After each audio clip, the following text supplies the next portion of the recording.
देश में हर वर्ष 8 मार्च को अंतर्राष्ट्रीय महिला दिवस मनाया जाता है।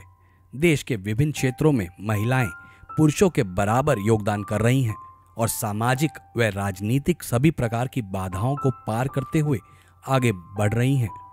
शायद इसीलिए इस दिन को महिलाओं के आर्थिक, राजनीतिक और सामाजिक उपलब्धियों के उपलक्ष्य में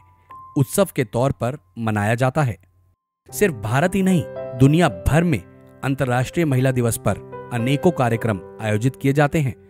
लेकिन ऐसे में एक प्रश्न मन में जरूर उठता है कि 18वीं सदी में ताड़ना की अधिकारी माने जाने वाली नारी आज 21वीं सदी में देश के हर क्षेत्र में अपना योगदान देने में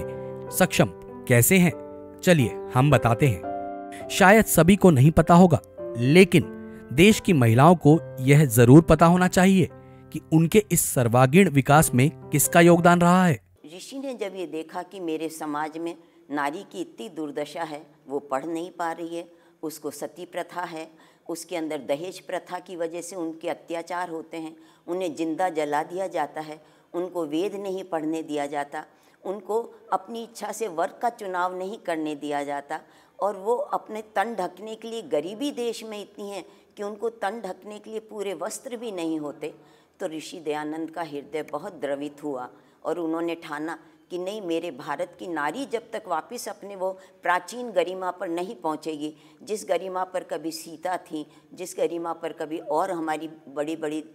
विदुषियाँ नारियाँ थीं, गार्गी हुआ करती थी, मैत्री हुआ करती थी, बड़ी विदुषी नारियाँ थीं, ऋषिकाएँ हुआ करती थीं, आज वो सब कहाँ चली गईं? तो उन्होंने वापस अपने मन में ये पूरा निश्चय किया कि नहीं, मेरी भारत की नारी वापस उसी गरिमा के पद पर जब तक नहीं पहुंच पाएगी, मैं तब तक नारी जाति के उद्धार के लिए निरंतर संघर्ष करता रहूँगा। और उन्होंने निरंतर संघर्ष करा और नारी जाति के उत्थान के लिए उन्होंने अपना सर्वस्व, पूरा जीवन लगा दिया और स्थान स्थान पर जा के उन्होंने नारी जाति को संदेश दिया, उन्हें जगाया, उनकी गरिमा को पहचान कराई। ये उस समय ऋषि ने बहुत बड़ा कार्य नारी जाति के लिए किया। वह था एक अमर सन्यासी योद्धा जिसने महिलाओं को सामाजिक बेड़ियों से मुक्त कराया। वह सन्यासी योद्धा जिसने आधुनिक भारत में तत्कालीन स्त्री समाज के अधिकारों की लड़ाई लड़ी, जिसने निर्भय होकर पितृ सत्तात्मक सोच पर आक्रमण किया और महिलाओं को पुरुष समाज की बराबरी पर खड़ा किया, जिसने तत्कालीन समाज से टकराकर स्त्रियों की शिक्षा के लिए प्रबल आंदोलन चलाया, जिसने बाल विवाह जैसी कुप्रथा पर हमला कर बच्चियों को शोषण मुक्त समाज दिया, जिसने सती प्रथा जैसी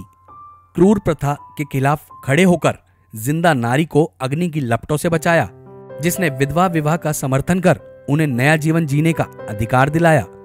जिसने मासूम और छोटी बच्चियों को चूल्हे चौके से उठाकर विद्यालय तक का रास्ता दिखाया, जिसने वैदिक काल के बाद दोबारा कन्या गुरुकुलों को खोलकर पुनः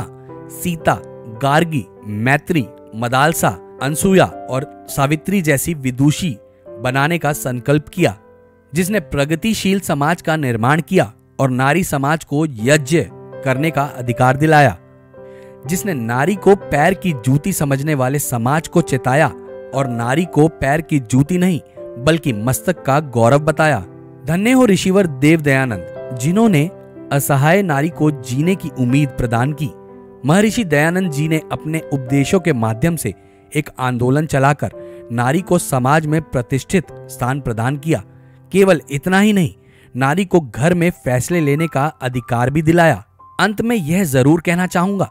कि आज घर घर में जो भी पढ़ी लिखी बेटियां हैं, पत्नियां और माताएं हैं,